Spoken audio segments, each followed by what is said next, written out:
నమస్కారం.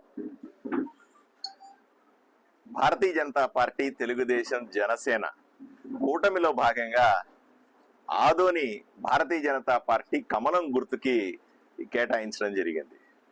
ఉమ్మడి అభ్యర్థిగా నేను అంటే డాక్టర్ పార్థసారథి ఈరోజు మీ ముందు రిక్వెస్ట్ చేస్తా ఉన్నాను. అందరూ అడుగుతా ఉన్నారు, నువ్వు అది చేస్తావా, ఇది చేస్తావా, ఎందుకు ఇట్లా అయింది, ఎందుకు ఇట్లా అయిందని.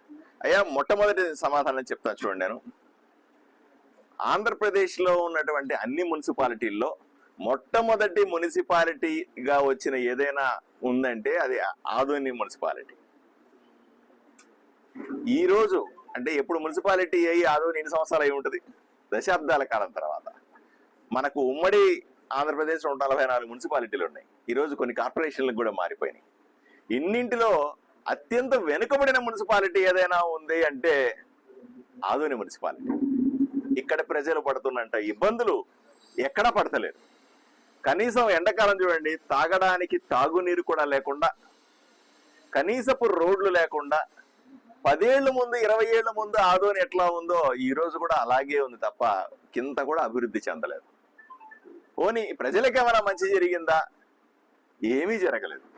వాళ్ళకి రావాల్సిన కనీస సదుపాయాలు లేవు. చదువుకున్న బిడ్డలకి మరింత గొప్ప చదువు చదవాలంటే పెద్దగా విద్యా సంస్థలు ఏమి ఇక్కడ రాలే. పోనీ చదువుకొని వచ్చినాము, మేము ఇంట్లో ఉండి ఎక్కడ ఉద్యోగాలు చేసుకుంటామంటే కొన్ని పరిశ్రమలు ఏమన్నా వచ్చినాయి అంటే ఇక్కడ ఉన్నటువంటి రాజకీయ నాయకుల దెబ్బకి పరిశ్రమలన్నీ పారిపోయినాయి. ఆదోని పట్టణానికి ఈ రోజు విముక్తి కావాలి. ఎలా విముక్తి వస్తుంది? ఒకే ఒక లక్ష్యంతో విముక్తి వస్తుంది. ఇప్పుడు ఎమ్మెల్యేగా ఉన్నటువంటి వైఎస్ఆర్సీపీ నాయకుడు సాయి ప్రసాద్ రెడ్డిని ఎమ్మెల్యే పదవి నుంచి దించేస్తే తప్ప ఆదోనికి విముక్తి రాదు అని ప్రజలంతా చెప్తా ఉన్నారు.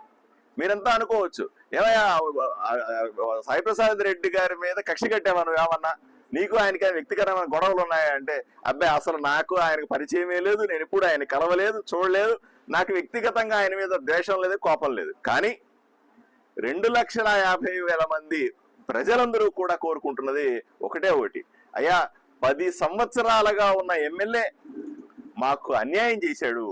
10 సంవత్సరాలుగా ఉన్న ఎమ్మెల్యే రాష్ట్ర ప్రభుత్వం మాకు రావాల్సిన, హక్కుగా రావాల్సిన మా వాటా నిధుల్ని మాకు అందివ్వలేదు, మాకు రోడ్లు వేయలేదు, సంక్షేమ పథకాలు రాలేదు.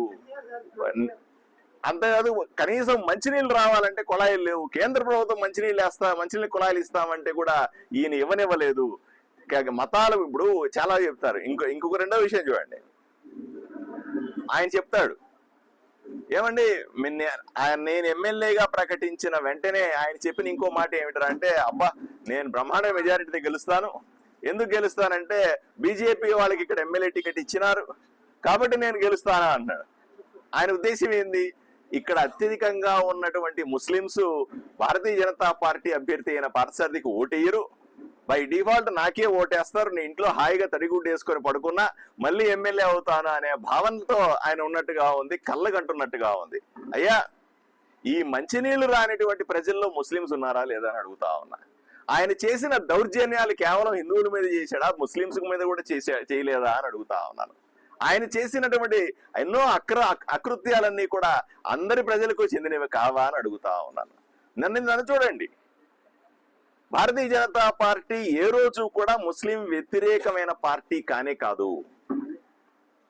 ఎప్పుడూ కూడా మతమైన పార్టీ కదా. వైఎస్ఆర్సీపీ మతపరమైన పార్టీ. ఇప్పుడున్నటువంటి సాయి ప్రసాద్ రెడ్డి ఆలోచన ఏంది?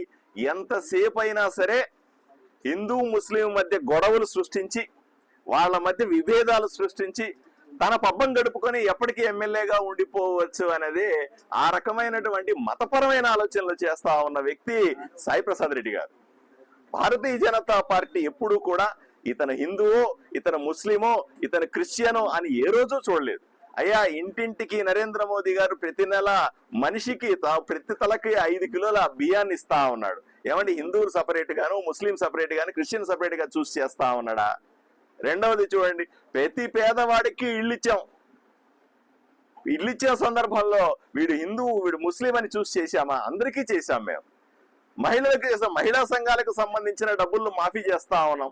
దానికి సంబంధించి ఏ రోజు ఏ సంక్షేమ పథకం ఇచ్చినా, ఏ అభివృద్ధి పథకం ఇచ్చినా ఏ రోజు కూడా నరేంద్ర మోదీ గాని భారతీయ జనతా పార్టీ కూడా ఏ రోజు కూడాను మతపరంగా దాన్ని చూడనే లేదు. కేవలం ఇక్కడ ఉన్నటువంటి వైఎస్ఆర్సీపీ నాయకులు సాయి ప్రసాద్ రెడ్డి గారు నిరంతరం హిందూ ముస్లిమ్స్ మధ్య గొడవలు సృష్టించే ప్రయత్నం చేయడం, వాళ్ళ మధ్య తన రాజకీయంగా ఎన్నిక కాబడడం, తద్వారా మళ్ళీ వాళ్ళనే దోచుకోవడం, భారతీయ జనతా పార్టీని బూచిగా చూపించి మీరు ఎంతకాలం మోసగిస్తారు ప్రజలని సూటిగా ఆయన్ని ప్రశ్నిస్తా ఉన్నా. ఇది మంచి పద్ధతి కాదు. ప్రజలు కూడా చదువుకున్న వాళ్ళు, ఈ రోజు అన్ని మతాల వారు చదువుకున్నారు, అన్ని కులాల వాళ్ళు చదువుకున్నారు, అందరూ అర్థం చేసుకుంటున్నారు. మీరు చేస్తున్నటువంటి కుటిల రాజకీయాన్ని వాళ్ళు అర్థం చేసుకోగలిగినారు. ఈ రోజు నేను ఎంతో మంది ముస్లిం యువకుల్ని కలుస్తా ఉన్నాను. సార్ మీరు వచ్చి చాలా మంచి పని చేస్తా,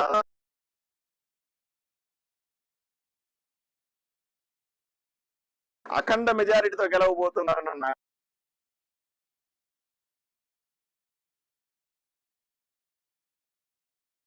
కాబట్టి భారతీయ జనతా పార్టీ కమలం గుర్తు మీద ఈ రోజు పోటీ చేస్తా ఉంది. కాబట్టి మీరు గెలుస్తారనే పగటి కలలు కనద్దు సాయి ప్రసాద్ రెడ్డి గారు అని సూటిగా చెప్తా ఉన్నాను ఆయనకి.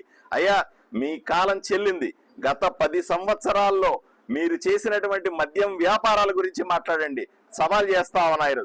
మీరు చేసినటువంటి దుర్మార్గాల గురించి మాట్లాడండి, మీరు చేస్తున్నటువంటి అకృత్యాల గురించి మాట్లాడండి, మీరు నడిపిస్తున్నటువంటి మట్కా వ్యాపారం గురించి నడి రోడ్డు మీద వచ్చి మాట్లాడండి. ఏ సెంటర్ రమ్మంటారో నేను చెబుతాను. ఎవరెవరు ఆడిస్తా ఉన్నారు, ప్రజల జీవితాలతో ఆడుకుంటా ఉన్నారు.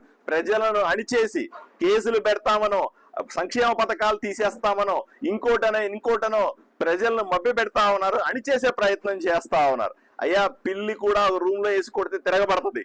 ఏదో ఒక రోజుకి ప్రజలు వేచి చూస్తా ఉన్నారు. రోజు వచ్చింది 45 రోజుల్లో ప్రజలు ఎప్పుడెప్పుడు ఆ రోజు వస్తుందా, ఏ రోజు మనం ఓటేయబోతా ఉన్నామా, ఏ రోజు సాయి ప్రసాద్ రెడ్డి గారిని ఎమ్మెల్యేగా దించేయబోతున్నామా అని వేచి చూస్తా ఉన్నారు.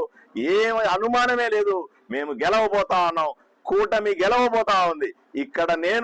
అక్కడ నేను భారతీయ జనతా పార్టీ అభ్యర్థిగా డాక్టర్ పార్థసారథిగా నేను గెలుస్తాను. నాగరాజు గారు తెలుగుదేశం పార్టీ తరఫున ఎంపీగా గెలవబోతా ఉన్నారు. మీరు పూర్తిగా మిమ్మల్ని వైఎస్ఆర్సీపీని పూర్తిగా తుడిచిపెట్టుకునే ప్రయత్నం చేస్తాం. చాలా మంది నాకు వైఎస్ఆర్సీపీ నాయకులు ఫోన్ చేస్తా ఉన్నారు.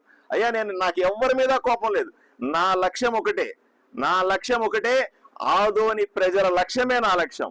ఈ రోజు ఇక్కడికి వచ్చే సందర్భంలో మా అధ్యక్షుడు పురంధేశ్వరి గారు గాని, చంద్రబాబు నాయుడు గారు గాని, పవన్ కళ్యాణ్ గారు గాని నాకు ఒకే లక్ష్యాన్ని ఇక్కడ ఇచ్చారు. అయ్యా ఆదోని కాపాడు, అయ్యా ఆదోని ప్రజలని కాపాడు, అయ్యో ఆదోని ప్రజలకు ఏదైనా మంచి చేసే ప్రయత్నం చేస్తాం.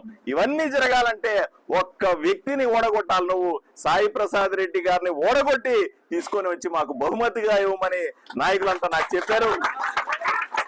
ఆ ఏకైక లక్ష్యంతో నేను ఈ రోజు ఆదోనిలో అడుగు పెట్టాను.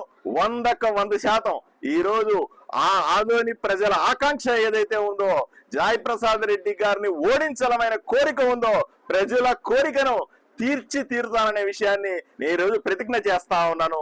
ఈ రోజు వాళ్లకు మాటిస్తా ఉన్నాను. ఊపిరి తీసుకోండి. ఇంకా 45 రోజుల్లో ఆదోనికి పూర్తి స్వేచ్ఛ రాబోతా ఉంది. 40 రోజుల్లో ఆదోని సస్యశ్యామలం కాబోతా ఉంది. కొత్త యుగం రాబోతా ఉంది, కొత్త రాజకీయం రాబోతా ఉంది. చదువుకున్న వాళ్ళం వచ్చి ప్రజల పక్షాన నిలబడి ఈ దుర్మార్గపు దుష్ట రాజకీయాల్ని అంతమొందించే సమయం దగ్గర పడిందనే విషయాన్ని తెలియజేస్తూ ప్రజలు ధైర్యంగా ఉండాలని, పోరాడాలని వైఎస్ఆర్సీపీ నాయకులందరికీ నేను చెప్తా ఉన్నా. అయ్యా మీరందరూ మంచోళ్లే, వైఎస్ఆర్సీపీ కార్యకర్తలందరూ మంచోళ్లే, వాళ్ళెవ్వరికి వాళ్ళు తప్పేమీ లేదు. వాళ్ళందరూ నాకు ఫోన్లు చేస్తాను. అయ్యా మా ఇంటి పత్రాలు పెట్టుకోవాలన్నా, అయ్యా అందువల్ల మాకు భయం అయ్యా, అయ్యా మమ్మల్ని పోలీస్ కేసులు పెడతాడయ్యా భయం అయ్యా, మాకు ఇది చేస్తాడు అది చేస్తాడు కొట్టిస్తాడయ్యా భయం అయ్యా, వాళ్ళని తీసుకెళ్లి రౌడీజం చేస్తాడయ్యా భయం అయ్యా, మా వ్యాపారాన్ని తీసేస్తాడయ్యా భయం అయ్యా, మా ఇల్లు కొట్టేస్తాడయ్యా భయం అయ్యా, మా పిల్లోని ఎత్తుకుపోతాడయ్యా భయం అని చెప్తా ఉన్నారు. ఆ రకంగా ఎంతకాలం వైఎస్ఆర్సీపీ కార్యకర్తలను అణిచిపెడతారు అని సూటిగా అడుగుతా ఉన్నా. అది ఎంతో కాలం సాగదు. వాళ్ళు కూడా బానిసత్వపు సంఖ్యలను తెంచుకొని ఈ రోజు వచ్చి మా కూటమికి ఓటేస్తారు.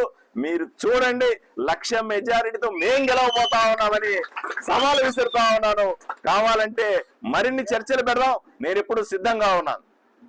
బూత్ లెవెల్లో భారతీయ జనతా పార్టీ స్ట్రాంగ్ గా లేదు, చేయట్లేదు. అర్థం చేసుకోండి. తెలుగుదేశం పార్టీ, జనసేన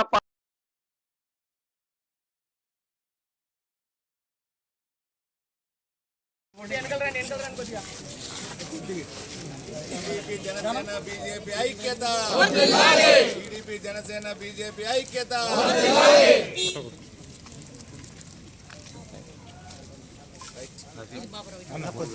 సిద్ధంగా ఉన్నాను.